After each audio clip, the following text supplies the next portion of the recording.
Hello and welcome back to my channel.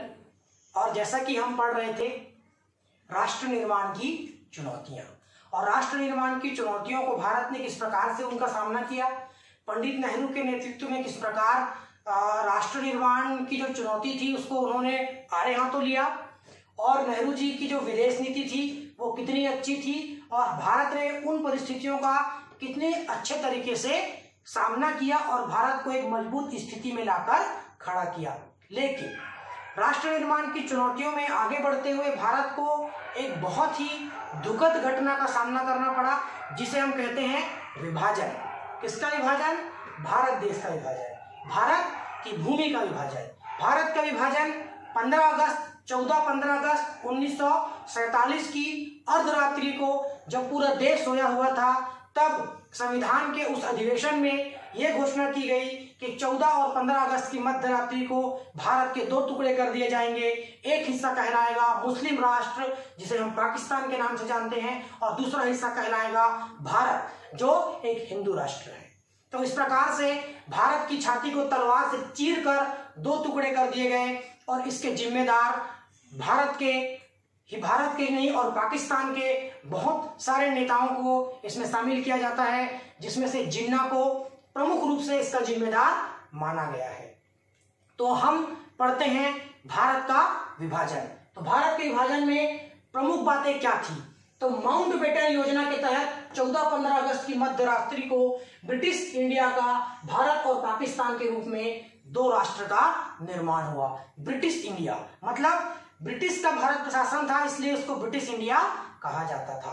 तो 14-15 अगस्त की मध्य रात्रि को भारत के दो टुकड़े कर दिए गए, एक बना पाकिस्तान और दूसरा बना भारत। तो वो क्या परिस्थितियां थी जिनमें भारत का विभाजन करने को भारत के बड़े नेता मजबूर हो गए? आइए उनको पढ़ते हैं। तो पहला है फूट डालो और शासन करो की नीति। यह नीति शुरू से ही अंग्रेजों द्वारा अपनाई गई, और कई बार इस नीति का उपयोग कई जगहों पर किया गया, और एक फ्रांसीसी शासक डुप्ले के द्वारा इस नीति को प्रमुख रूप से अपनाया गया, जिसे भारत पर भी अंग्रेजों ने अपनाया। और भारत पर फूट डालो और शासन करो की नीति के द्वारा हिंदू और मुसलमानों के मध्य अविश्वास और सांप्रदायिकता की एक बहुत मजबूत दीवार उन्होंने खड़ी कर दी, और धीरे धीरे दीवार इतनी बड़ी और इतनी मजबूत हो गई कि भारत का विभाजन हो गया। अगला है 1909, 1919 और 1935 के अधिनियमों में सांप्रदायिक प्रतिनिधित्व। इसका अर्थ ये होता है कि जिन स्थानों पर जिस धर्म के लोगों की संख्या ज्यादा होगी, वहां पर उन्हीं में से किसी एक व्यक्ति को प्रतिनिधि के रूप में खड़ा किया जाएगा, और वहीं पर सांप्रदायिकता के आधार पर उस धर्म के व्यक्ति का निर्वाचन होगा। ये एक बहुत बड़ा कदम अंग्रेजों के द्वारा उठाया गया था, जो भारत को तोड़ने की कोशिश की गई थी। भारत की एकता को, हिंदू और मुसलमानों की एकता को तोड़ने की कोशिश वहां पर अंग्रेजों के द्वारा की गई थी, और इन अधिनियमों द्वारा अंग्रेजों ने कांग्रेस एवं मुसलमानों के मध्य समानता का सिद्धांत को बढ़ावा देकर मुस्लिम लीग को बढ़ावा दिया। मुस्लिम लीग एक मुस्लिम पार्टी थी जिसके अध्यक्ष जिन्ना जी थे, और ये 1906 में अस्तित्व में आई थी। और इस नीति अधिनियमों के द्वारा कांग्रेस और मुस्लिम लीग को आमने सामने लाकर खड़ा कर दिया गया था। आगे है भारतीय राजनीति में धर्म और राजनीति का सम्मिश्रण, अर्थात भारत में अंग्रेजों ने हिंदू और मुसलमानों के मध्य आशंका को बढ़ावा दिया, और उसका हथियार क्या किया इस्तेमाल? उन्होंने हथियार के रूप में इस्तेमाल किया धर्म को। धर्म अर्थात हिंदुओं का धर्म और मुसलमानों का धर्म। ये दो धर्म ऐसे थे जो भारत में बहुतायत मात्रा में पाए जाते थे। आज भी भारत में हिंदू और मुसलमानों की संख्या बहुत अधिक है, और इन्हीं धर्मों को भारतीय राजनीति में प्रवेश कर अंग्रेजों ने भारत के विभाजन की परिस्थितियों को अनुकूल बनाया। अगला है धर्मनिरपेक्षता पर बल। कांग्रेस के प्रारंभिक नेताओं ने धर्मनिरपेक्षता पर बल दिया। इसका अर्थ यह होता है कि भारत का कोई भी धर्म हो, भारत का अपना कोई धर्म नहीं है। भारत में जितने भी धर्म जाति के लोग निवास करते हैं, उनका सिर्फ एक ही धर्म होगा। भारत किसी धर्म को नहीं मानता, अर्थात हिंदू, मुस्लिम, सिख, ईसाई कोई भी धर्म के लोग भारत में आकर निवास कर सकते हैं। इसे हम कहते हैं धर्मनिरपेक्षता का सिद्धांत। तो इस पर बल दिया गया, परंतु अरविंद घोष, तिलक लाला लाजपत राय जैसे राष्ट्रवादी नेताओं को इसे धार्मिक रूप में बदल दिया और राष्ट्रीय आंदोलन को व्यापक आधार देने का प्रयास किया, जो विभाजन के लिए अनुकूल परिस्थितियां निर्मित करता था। और अगला है राम राज्य की स्थापना। महात्मा गांधी ने राम राज्य पर बल दिया, किंतु सांप्रदायिकता ने राम राज्य को हिंदू राज्य कहना प्रारंभ कर दिया और अलग मुसलमानों को एक अलग राज्य बनाने के लिए प्रेरित किया। अर्थात महात्मा गांधी का जो स्वप्न था कि भारत क्या बने, एक राम राज्य बने, तो राम राज्य ना बनकर वो एक क्या बन गया, धर्म राज्य बन गया, अर्थात हिंदू धर्म राज्य बना दिया गया। और आखिर में मुसलमानों के अंदर ये बात जन्म लेने लगी कि अब उन्हें एक अलग राज्य के रूप में जाकर रहना होगा और हिंदुओं से अलग अपने एक राष्ट्र का निर्माण करना होगा। इसके बाद है माउंटबेटन योजना। ये योजना क्या थी, इस योजना के आने से क्या परिवर्तन हुए, इसको हमको पढ़ना है। तो इस योजना के अंतर्गत एकीकृत भारत मतलब ब्रिटिश इंडिया दो अलग अलग स्वतंत्र राज्यों के रूप में विभाजित हो गया, दो राज्यों के रूप में, है ना। यह विभाजन मुस्लिम बाहुल्य प्रदेश पूर्वी पाकिस्तान, वर्तमान बांग्लादेश जहां पर है, तथा पश्चिमी पाकिस्तान जो पश्चिमी पंजाब के रूप में था, पाकिस्तान का हिस्सा बना। ब्रिटेन के नामी वकील सर साइरिल रेडक्लिफ, नाम याद रखिए, सर साइरिल रेडक्लिफ ने भारत एवं पाकिस्तान के बीच सीमा रेखा का निर्धारण किया, अर्थात यहां से इस सीमा के बाद पाकिस्तान है और इस सीमा के अंदर भारत है। इस सीमा का निर्माण किसने किया, एक जाने माने ब्रिटिश वकील सर साइरिल रेडक्लिफ ने। ये याद रखने लायक बात है, आपको याद रखनी होगी। का निर्धारण किया और हिंदू बाहुल्य क्षेत्र भारत बना और मुस्लिम बाहुल्य क्षेत्र पाकिस्तान बना।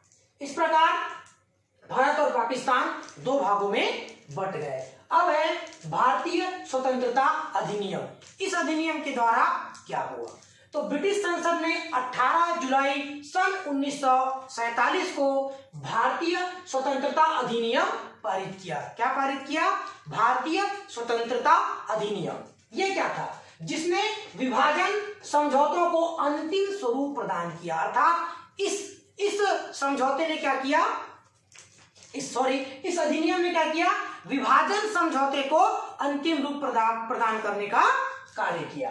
विभाजन के समय भारत में 565 देशी रियासतों को अपनी इच्छा अनुसार भारत अथवा पाकिस्तान तथा स्वतंत्र रहने का अधिकार, आत्मनिर्णय लेने का अधिकार दिया गया। मतलब जिस समय भारत का विभाजन हुआ उस समय भारत में 565 देशी रियासतें थी, जहां के राजा थे, जहां के नवाब थे। उनको ये अधिकार दिया गया, ये निर्णय लेने का अधिकार दिया गया कि वे स्वतंत्र हैं। किस लिए स्वतंत्र हैं, कि वे या तो भारत की तरफ जा सकते हैं, या तो पाकिस्तान की तरफ जा सकते हैं, या फिर वे अपना स्वतंत्र अस्तित्व बनाए रख सकते हैं।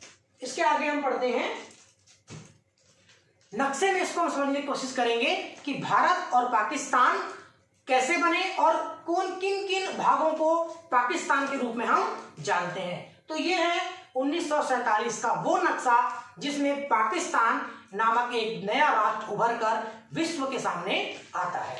तो पाकिस्तान पूर्वी, देखिए जो पूर्वी हिस्सा है जिसमें बंगाल है, वर्तमान में जिसे हम कहते हैं बंगाल, वो जो है यहाँ पर जो एक पूर्वी पाकिस्तान के रूप में बांग्लादेश, वर्तमान का बांग्लादेश, जहां पर बंगाली लोगों की संख्या बहुत ज्यादा थी और वहां पर मुसलमान भी थे, जो पूर्वी पाकिस्तान कहलाया। और पश्चिमी पाकिस्तान को ऐसे देखिए, जहां पर पंजाब था, पश्चिमी पंजाब जिसे कहते हैं, यह हिस्सा गया पश्चिमी पाकिस्तान में। तो इस प्रकार भारत का ये पूर्वी हिस्सा पाकिस्तान बना और पश्चिमी हिस्सा भी पाकिस्तान बना। और पूर्वी और पश्चिमी पाकिस्तान के बीच देखिए, बीच में भारत है और इनके बीच अंतर बहुत ज्यादा होने के कारण बाद में यह हिस्सा बांग्लादेश के रूप में उभर कर सामने आया। इसको हम आगे बाद में डिटेल में पढ़ेंगे। इसके बाद है भारत विभाजन के कारण। किन परिस्थितियों में भारत का विभाजन हुआ, वो क्या कारण थे जिससे भारत विभाजित हुआ और दो भागों में बट गया। तो पहला है द्विराष्ट्र सिद्धांत। जिन्ना के द्वारा द्विराष्ट्र सिद्धांत दिया गया, अर्थात मोहम्मद अली जिन्ना जो कि मुस्लिम लीग के अध्यक्ष थे, उन्होंने भारत और पाकिस्तान के विभाजन में महत्वपूर्ण भूमिका निभाई। वे चाहते थे कि एक नया मुस्लिम राष्ट्र पाकिस्तान के रूप में भारत उनको प्रदान करे, और नेहरू जी के और महात्मा गांधी जी के लाख समझाने के बाद भी उन्होंने अपनी बात पे अडिग रहे, और अंत में उन्होंने भारत का विभाजन ही करके उन्होंने माना, और भारत का दो विभाजन हुआ द्विराष्ट्र सिद्धांत के तहत। एक बना पाकिस्तान और एक बना भारत। दूसरा है कांग्रेस और मुस्लिम लीग में प्रतिस्पर्धा। कांग्रेस और मुस्लिम लीग दोनों पार्टियां लगातार एक साथ मिलकर ब्रिटिश शासन के खिलाफ जंग लड़ रही थी, जिसे हम कहते हैं आजादी या स्वतंत्रता आंदोलन की लड़ाई। लेकिन इस लड़ाई के बीच क्या हुआ कि अंग्रेजों की जो नीति थी, उस नीति के तहत मुस्लिम लीग और कांग्रेस इन दोनों में फूट पड़ गया, और इन दोनों में फूट पड़ने के कारण आपसी प्रतिस्पर्धा निर्मित हो गई। ये भी एक कारण था भारत के विभाजन का। और अंग्रेजों की फूट डालो और राज करो की नीति, इसके बारे में बता चुका हूं मैं। अंग्रेजों ने इस नीति का हमेशा उपयोग किया, और इस नीति के द्वारा उन्होंने भारत का विभाजन कर दिया। उसके बाद है सांप्रदायिक दंगे। सांप्रदायिक दंगे जब भारत का विभाजन हुआ, उसके पहले विभाजन की जो परिस्थितियां निर्मित हुई, और जो द्विराष्ट्र सिद्धांत जिन्ना के द्वारा दिया गया, उससे मुस्लिम बाहुल्य क्षेत्र और हिंदू बाहुल्य क्षेत्रों में दंगे फसाद शुरू हो गए। अर्थात उनको ये लगने लगा, मुसलमानों को ये लगने लगा कि भारत हमारा देश नहीं है और हमें अब इस देश में नहीं रहना है, और इसलिए सांप्रदायिक दंगों के रूप में वो सामने आने लगे। और इन दंगों से परेशान होकर भारत के जो कांग्रेसी नेताओं थे, उन्होंने मजबूर होकर इस विभाजन को स्वीकार किया। इसके बाद है लॉर्ड माउंटबेटन का प्रभाव। लॉर्ड माउंटबेटन की महत्वपूर्ण भूमिका रही है भारत के विभाजन में। इनके आने के एक महीने बाद ही जो पंडित नेहरू थे, वो पाकिस्तान के जन्म और भारत के विभाजन के प्रबल विरोधी थे, किंतु माउंटबेटन के आने के एक महीने बाद ही ऐसी परिस्थितियां निर्मित हुई तो जिनमें पंडित नेहरू ने कुछ कहा तो नहीं, किंतु वो इस विभाजन के बारे में मौन रहे, और वो परिस्थितियां निर्मित हो गई, वो अनुकूल परिस्थितियां निर्मित हो गई, जिसने भारत को विभाजित कर दिया। अब इसके बाद है विभाजन की प्रक्रिया में कठिनाइयां। तो किस प्रकार की कठिनाइयों का सामना विभाजन के समय हमको झेलना पड़ा। तो जब ब्रिटिश सरकार, कांग्रेस तथा मुस्लिम लीग ने सांप्रदायिक आधार पर देश के विभाजन को स्वीकार कर लिया, तो यह तय किया गया कि जिन क्षेत्रों में मुस्लिम जनसंख्या अधिक है वे क्षेत्र पाकिस्तान का हिस्सा होंगे। लेकिन इस सिद्धांत को लागू करना आसान नहीं था। क्यों नहीं था? क्योंकि कई स्थानों पर हिंदू तथा मुस्लिम जनसंख्या मिश्रित रूप में पाए जाते थे। अर्थात उन स्थानों पर कहीं पर हिंदू अधिक थे, कहीं पर मुसलमान थे, मतलब मिश्रित रूप से उन स्थानों पर हिंदू और मुसलमान पाए जाते थे। अतः विभाजन के समय कुछ कठिनाइयों का सामना करना पड़ा। वे कठिनाइयां क्या थी? तो पहला है पूर्वी तथा पश्चिमी पाकिस्तान में विभाजन की कठिनाइयां। मैंने आपको दिखाया नक्शे में पूर्वी पाकिस्तान और पश्चिमी पाकिस्तान। इन स्थानों पर हिंदू भी रहते थे और भारत में मुसलमान रहते थे। तो जो हिंदू वहां रहते थे वो उससे राजी, उस विभाजन से खुश नहीं थे, वे राजी नहीं थे, क्योंकि उनकी संपत्ति, उनकी जमीन जायदाद, उनका सारा चीज जो है उन क्षेत्रों में था। अचानक से विभाजन हो जाना और अचानक से उसको मुस्लिम राष्ट्र बना देने से पश्चिमी और पूर्वी पाकिस्तान में जो लोग रह रहे थे उनको परेशानियों का सामना करना पड़ा। ये एक प्रमुख कठिनाई थी विभाजन की। दूसरा है सभी मुस्लिम क्षेत्र पाकिस्तान में शामिल नहीं होना चाहते थे। मतलब कुछ ऐसे लोग थे, कुछ ऐसी जगह थी जहां पर मुस्लिम लोग रहते थे और वो पाकिस्तान नहीं जाना चाहते थे। जैसे कि पाकिस्तान के उत्तर पश्चिमी भाग का एक हिस्सा है जहां पर खान अब्दुल गफ्फार खान, जो वहां के एक लोकप्रिय नेता थे जिन्हें सीमांत गांधी के नाम से भी जाना जाता है, वो अब उस क्षेत्र को पाकिस्तान में शामिल करने को तैयार नहीं थे, किंतु उनकी बात को पूरी तरह से अस्वीकार कर दिया गया जिन्ना के द्वारा, और उन्होंने उनकी बात को नहीं माना और जबरन उस हिस्से को पाकिस्तान में शामिल कर दिया। तो ये भी एक कठिनाई उभर कर सामने आई। उसके बाद है ब्रिटिश इंडिया के समय प्रांत पंजाब और बंगाल के अनेक भाग क्या थे, गैर मुस्लिम थे। अर्थात उस समय जो पंजाब का भाग था और पूर्वी पाकिस्तान जो बंगाल का भाग था, वहां पर गैर मुस्लिम थे, मतलब हिंदू थे।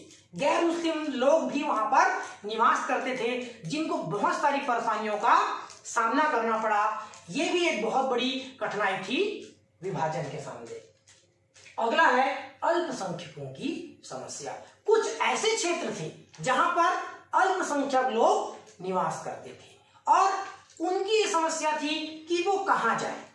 उनके साथ कई प्रकार की परेशानियां खड़ी हो गई थी और वो ये फैसला नहीं कर पा रहे थे और 15 अगस्त 1947 तक भी ये फैसला नहीं हो पाया कि वो भारत के हिस्से में जाएंगे या पाकिस्तान के हिस्से में जाएंगे।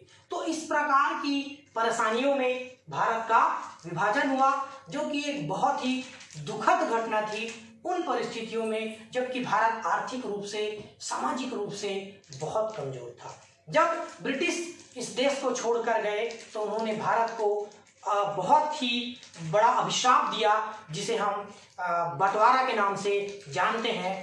भारत 2 हिस्सों में बट गया, एक बना पाकिस्तान और एक बना भारत। इसके आगे क्या परिणाम हुए और भी आगे क्या इसके बाद समस्याएं भारत और पाकिस्तान को भी झेलनी पड़ी, हम पढ़ेंगे अगली क्लास में। तब तक आप घर में रहिए, स्टे होम, खुश रहिए।